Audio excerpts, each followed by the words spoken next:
Good morning, ladies and gentlemen. You have the right to remain well entertained. What is a sign of low intelligence? Having your hand be bigger than your face. I know your tricks. Fool me, won't get fooled again. The old saying out in Tennessee. Texas, maybe in Tennessee? Texas, Tennessee. As someone who tests IQ as part of his job, I find an odd trend is strongly predictive of low to borderline IQ, being able to read fluently but then struggling to paraphrase what was read. So not understanding what they read means someone is not intelligent. Am I reading your comment correctly? Hope so, ha ha ha ha. More like being able to read something, but being unable to put it a different way of trying to explain it to someone else. Making strong opinions on topics you don't understand. Thinking you know more than you know. Or more appropriately, not understanding how little you know. The Dunning-Kruger effect. Posting blatant stupidity to Facebook as reported by the Dunning-Kruger Times. I wish I was kidding.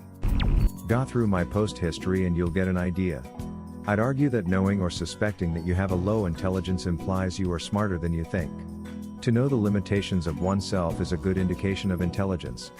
Of course, it's likely this post was just a joke. The smartest people in the world understand that they have much to learn. The difference is that they have the desire to learn as much as they can. Not being able to entertain an opposing thought without losing your crap. If you ask someone to examine things under a different perspective and they start getting angry, you're talking with an idiot. If someone is unable to contribute to a conversation in a constructive manner in regards to opposing opinions/beliefs, they might as well have a giant blinking sign saying "I'm an intolerant idiot" above their head. Constantly talking about how smart you are. It's an insecurity. It's a pretty decent rule of thumb that if someone is going out of their way to call themselves some positive trait, they are not that thing. Very true. One of the secrets of reading people. People who brag about certain things seem to be most insecure about that trait, although this doesn't apply 100% of the time. People who think they are always right. Absolutely right. No way we are wrong. That's what I say all the time, but nobody listens to me, because they're idiots. Being afraid or ashamed to say I don't know when they don't know. Insecure noises. I heard Tina's weird sounds from Bob's Burgers when I read this email. Believing conspiracy theories for every little thing. Especially, believing in contradicting conspiracies. Such as, believing COVID-19 is all just a hoax and nobody is actually dying, while simultaneously believing more people are dying from it than reported, and the government is covering it up. Bragging about passing a dementia test. Hey, the first few are easy, but I bet you probably couldn't even answer the last 5/S. Come on man, only a genius can remember person, woman, man, camera, TV. Wow, you even got them in order. Good job, genius. A lot of the answers here are less low intelligence and more people being a-holes or people not learning or respecting social mores. Most of the upvoted stuff here is things you can find equally among IQ 80 people and IQ 130 people.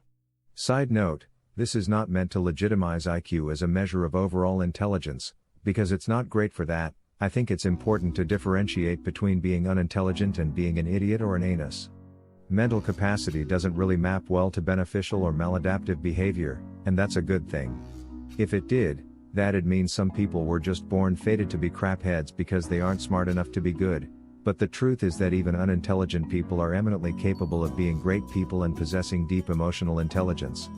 Unfortunately, that means that really smart people can and will also be super asinine or even evil if they fail to learn, or if they learn and fail to apply it, or even apply it in a destructive manner.